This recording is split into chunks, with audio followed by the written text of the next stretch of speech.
Halo semuanya, di video kali ini kita akan belajar tentang poetry atau puisi dalam bahasa Inggris dengan cara yang mudah dipahami. Banyak orang menganggap puisi itu sulit karena bahasanya indah, penuh makna tersembunyi, dan kadang membingungkan.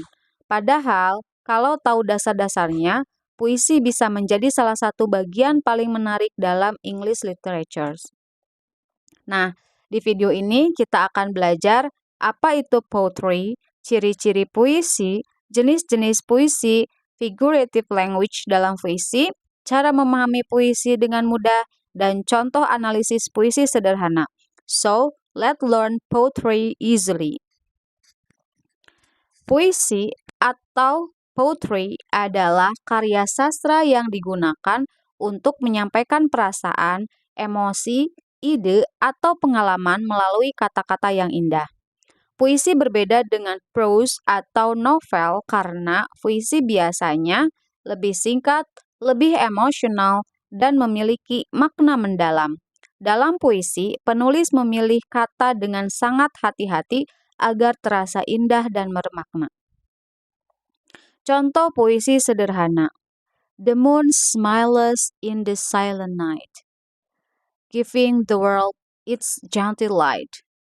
Artinya, bulan tersenyum di malam yang sunyi, memberikan cahaya lembut pada dunia.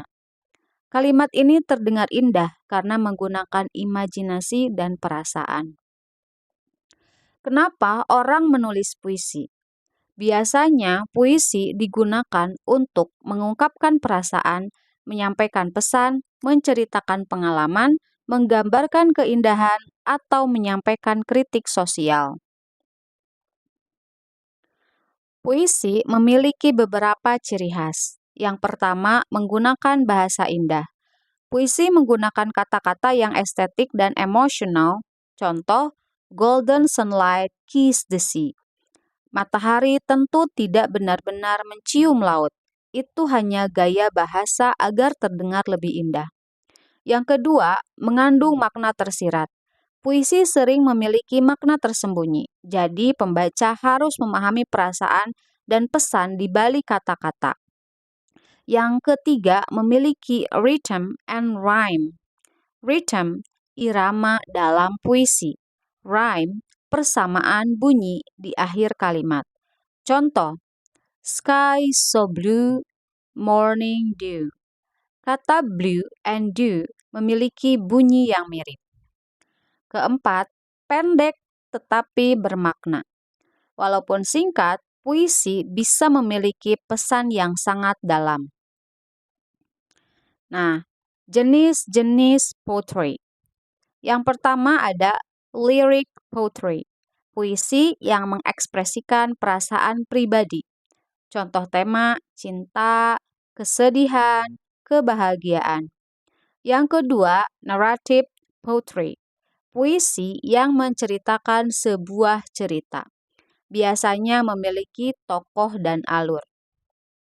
Yang ketiga yaitu haiku, puisi pendek khas Jepang.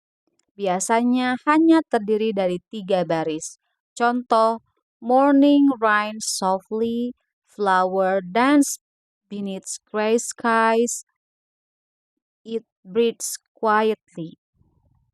Yang keempat, sonnet. Puisi dengan struktur tertentu yang terkenal dalam sastra Inggris, banyak digunakan oleh William Shakespeare. 4. Figurative language dalam poetry. Puisi sering menggunakan figurative language atau majas. Ini yang membuat puisi terasa hidup dan indah. Yang pertama ada simile, perbandingan menggunakan like atau as. Contoh, her eyes shines like stars. Matanya dibandingkan dengan bintang. Yang kedua, metaphor, perbandingan langsung tanpa like atau as. Contoh, time is a thief. Waktu diibaratkan pencuri. 3. Personification, memberikan sifat manusia pada benda. Contoh, the wind whispered softly. Angin tentu tidak bisa berbisik. Yang keempat, hyperbole, pernyataan yang dilebih-lebihkan. Contoh, I cried rivers. 5. Cara mudah memahami puisi. Sekarang kita belajar cara memahami puisi dengan mudah. Langkah 1, baca perlahan. Jangan terburu-buru, rasakan suasana puisinya. Langkah kedua, cari kata yang sulit. Pahami arti vocabulary yang tidak familiar. Langkah ketiga, temukan emosi.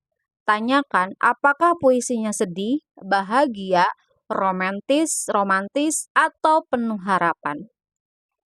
Langkah 4, cari figurative language. Perhatikan apakah ada simile, ada metaphor, ada personification, atau ada hyperbole. Langkah kelima, temukan pesan. Apa pesan utama dari puisi tersebut? 6. Contoh analisis puisi sederhana. Puisinya, the star danced across the sky, bringing hope to every eye. Analisis, temanya, harapan dan keindahan. Figurative language-nya, personification, karena bintang digambarkan bisa menari. Mood-nya tenang dan penuh harapan. Message, keindahan kecil bisa memberikan harapan bagi banyak orang. Jadi, poetry bukan hanya tentang kata-kata indah. Puisi adalah cara menyampaikan emosi, pesan, dan imajinasi melalui bahasa. Semakin sering membaca puisi, semakin mudah memahami maknanya. Kalau kalian ingin belajar poetry analysis, famous poem, atau cara menulis puisi bahasa Inggris, jangan lupa ikuti materi selanjutnya. Bye-bye.